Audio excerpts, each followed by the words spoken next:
کیا آپ جانتے ہیں کہ قرآن مجید کی ایک ایسی صورت بھی ہے جسے نبی کریم صلی اللہ علیہ وآلہ وسلم کے زمانے میں شفا کا ذریعہ قرار دیا گیا؟ کیا واقعی سورہ فاتحہ صرف نماز کی صورت نہیں بلکہ دلوں، روحوں اور بعض بیماریوں کے لیے بھی شفا کا پیغام رکھتی ہے؟ آخر اس مختصر صورت میں ایسی کیا خاص بات ہے کہ اسے سورۃ الشفا اور ام القرآن جیسے عظیم القابات سے یاد کیا جاتا ہے؟ آئیے قرآن و سنت کی روشنی میں جانتے ہیں کہ سورہ فاتحہ کو شفا کی صورت کیوں کہا جاتا ہے۔ سورہ فاتحہ قرآن مجید کی پہلی صورت ہے اور اسے قرآن کا خلاصہ بھی کہا جاتا ہے۔ یہ 7 آیات پر مشتمل ایک عظیم صورت ہے جو ہر مسلمان اپنی روزانہ کی نمازوں میں بار بار پڑھتا ہے۔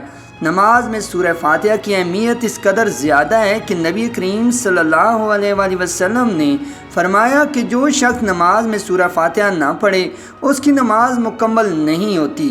اس سے اندازہ ہوتا ہے کہ اللہ تعالیٰ نے اس سورت کو ایک خاص مقام عطا فرمایا ہے۔ سورہ فاتحہ کو ام القرآن یعنی قرآن کی بنیاد کہا جاتا ہے کیونکہ اس میں قرآن کے بنیادی مضامین نہایت جامع انداز میں بیان ہوئے ہیں۔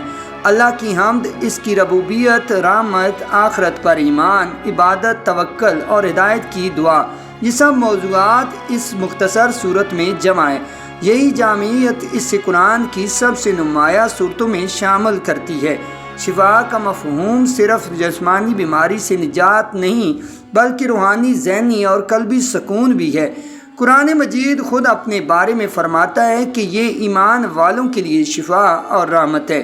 جب قرآن شفا ہے تو اس کی سب سے عظیم صورت یعنی سورہ فاتحہ کو خصوصی مقام حاصل ہونا فطری بات ہے۔ احادیث مبارکہ میں ایک مشہور واقعہ آتا ہے کہ صحابہ کرام رضی اللہ عنہم کا ایک قافلہ سفر پر تھا۔ راستے میں ایک قبیلے کے سردار کو زہریلے جانور نے ڈس لیا۔ مختلف علاج کے باوجود اسے آرام نہ آیا۔ صحابہ کرام میں سے ایک صحابی نے سورہ فاتحہ پڑھ کر اس پر دم کیا۔ اللہ کے حکم سے وہ شخص صحت یاب ہو گیا۔ جب یہ واقعہ نبی کریم صلی اللہ علیہ وآلہ وسلم کے سامنے بیان کیا گیا تو آپ صلی اللہ علیہ وآلہ وسلم نے اس عمل کو ناپسند نہیں فرمایا بلکہ اس کی تائید فرمائی۔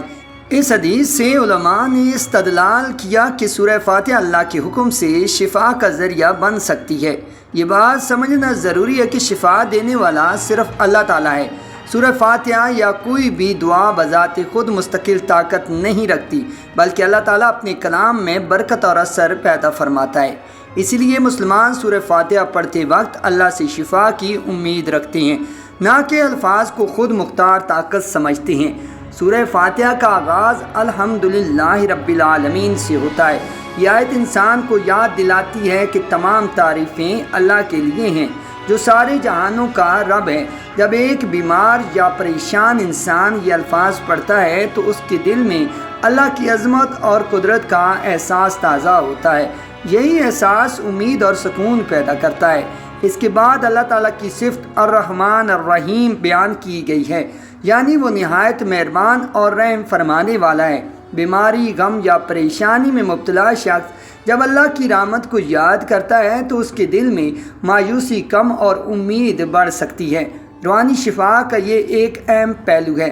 سورہ فاتحہ میں مالک یوم الدین یعنی روز جزا کے مالک کا ذکر بھی ہے۔ یہ آیت انسان کو یاد دلاتی ہے کہ دنیا کی ہر آزمائش عارضی ہے اور آخرت کی کامیابی اصل کامیابی ہے۔ یہ سوچ انسان کو مشکلات کے دوران صبر اور حوصلہ عطا کر سکتی ہے۔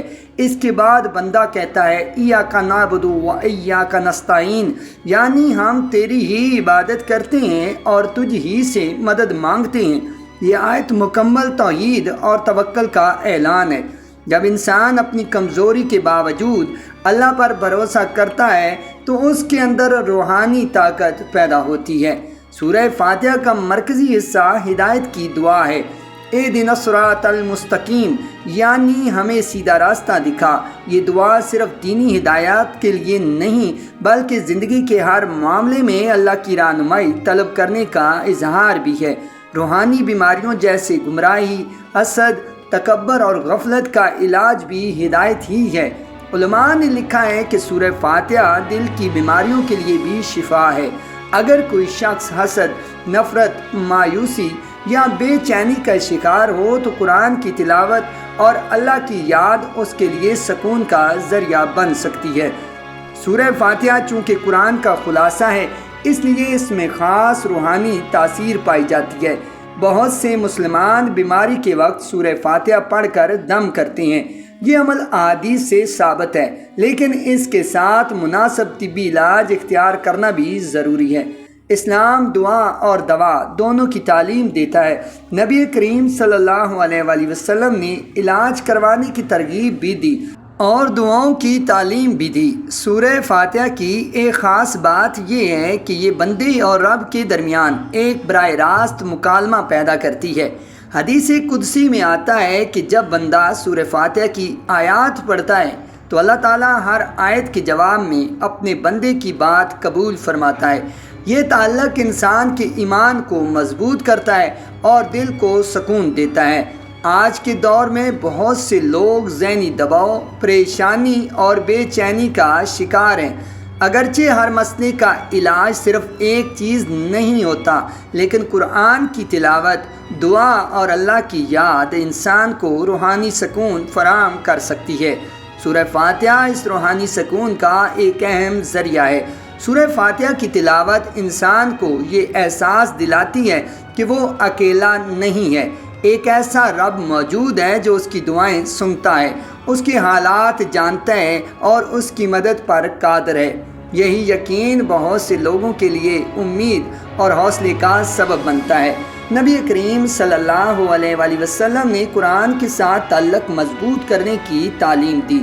جب مسلمان روزانہ کئی مرتبہ سورہ فاتحہ پڑھتا ہے تو وہ بار بار اللہ کی حمد، رحمت، مدد اور ہدایت کو یاد کرتا ہے۔ یہ مسلسل یاد دہانی اس کی روحانی زندگی پر مثبت اثر ڈال سکتی ہے۔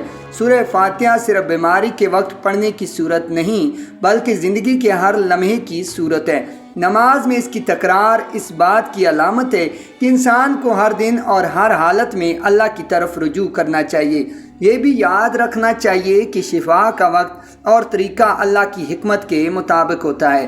بعض اوقات بیماری فوراً دور ہو جاتی ہے، بعض اوقات وقت لگتا ہے اور بعض اوقات آزمائش میں ہی انسان کے لیے اجر اور بھلائی رکھی جاتی ہے۔ مومن ہر حال میں اللہ پر بھروسہ رکھتا ہے۔ سورہ فاتحہ انسان کے دل میں امید پیدا کرتی ہے، اور امید خود ایک عظیم نعمت ہے۔ جب بندہ اللہ کی رحمت سے وابستہ رہتا ہے تو وہ مشکلات میں بھی حوصلہ نہیں ہارتا۔ اگر کوئی شخص روزانہ توجہ، اخلاص اور تدبر کے ساتھ سورہ فاتحہ پڑھے تو وہ اس کے معنی کو بہتر انداز میں سمجھ سکتا ہے۔ اس سے نہ صرف عبادت کا لطف بڑھتا ہے بلکہ اللہ سے تعلق بھی مضبوط ہو سکتا ہے۔ آخر میں ایک اہم بات، سورہ فاتحہ کو شفا کی صورت اس لیے کہا جاتا ہے کہ قرآن و سنت میں اس کی عظمت، برکت اور شفا بخش پہلوؤں کا ذکر ملتا ہے۔ یہ جسمانی بیماریوں کے لیے اللہ کے حکم سے شفا کا ذریعہ بن سکتی ہے اور روحانی و قلبی سکون کا بھی خزانہ ہے۔ اس میں اللہ کی حمد، رحمت، توکل، عبادت اور ہدایت کی جامع تعلیم موجود ہے۔ جب مومن اخلاص کے ساتھ سورہ فاتحہ پڑھتا ہے تو وہ اپنے رب کے قریب ہوتا ہے، اس سے مدد مانگتا ہے اور اس کی رحمت کی امید رکھتا ہے۔ یہی امید، یہی تعلق اور یہی ایمان دراصل سب سے بڑی شفا ہے۔ ناظرین محترم، اگر آپ کو ہماری ویڈیو پسند آئی تو لائک کے ساتھ ساتھ شیئر بھی ضرور کیجیے گا۔ اگر آپ ہمارے چینل پہ نئے ہیں اور آپ نے ابھی تک ہمارے چینل کو سبسکرائب نہیں کیا تو جلدی سے ہمارے چینل کو سبسکرائب کر لیجئے۔ جزاک اللہ خیرہ۔